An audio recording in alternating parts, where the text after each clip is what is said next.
wabarakatuh. Permisi Bu, selamat sore. Nama saya Nazar Nur Latifa dari kelas 10 PM1. Di sini saya minta waktunya sebentar, boleh? Silahkan. Ya. Tujuan saya ke sini untuk mewawancara Ibu tentang profesi yang Ibu jalani. Pertama-tama, boleh tahu namanya siapa? Oke, baik. Nama saya Reni Nur Afiani. Profesi apa yang Ibu jalani sekarang? Alhamdulillah sekarang sedang menjalankan profesi sebagai seorang guru. Ayo, berapa lama Ibu menjalani profesi tersebut? Sudah hampir mau 3 tahun. Kemampuan apa aja sih yang harus dimiliki oleh seorang guru? Kemampuan. Kalau berbicara tentang kemampuan, sebenarnya tidak menjadi guru pun semua orang memiliki kemampuan. Tapi karena berhubung bertanya apa saja kemampuan menjadi seorang guru, sebenarnya harus memiliki kemampuan yang paling penting itu kesabaran. Kalau misalkan seorang guru tidak sabar ketika menjalankan profesinya, kita tidak akan nyaman dengan kerjaan itu. Jadi yang paling penting adalah kesabaran. Boleh deskripsikan gimana aja sih pekerjaan menjadi seorang guru? Dari kegiatan dari awal sampai pulang sekolah. Oke.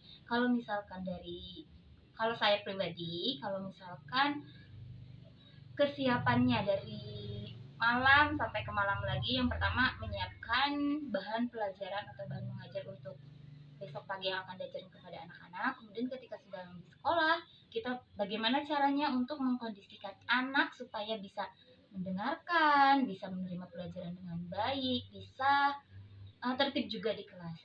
Kemudian ketika kita sudah bisa mengkondisikan anak di kelas, barulah kita mulai menanyakan bagaimana kabarnya. Kemudian setelah itu kita menanyakan kembali materi yang sebelumnya sudah diajarkan atau menanyakan kesiapan mereka untuk memulai belajar hari ini. Misal, setelah mereka merasa benar-benar siap, barulah kita memberikan pelajaran yang baru, materi yang baru. Setelah materi kita sudah sampaikan kepada anak-anak, kemudian kita melihat apakah anak-anak mampu atau bisa tidak menerima materi yang sudah kita sampaikan dengan cara mengevaluasi. Kemudian sampai mata pelajaran selesai, sampai jam pulang, habis itu kita berpikir lagi nih sebagai seorang guru untuk bagaimana caranya keesokan harinya bisa memberikan pelajaran dengan lebih baik dari hari ini. Jadi ya kegiatannya cukup menyiapkan materi, bahan ajar, seperti itu. Selanjutnya, hambatan apa aja sih yang selalu ditemui saat mengajar?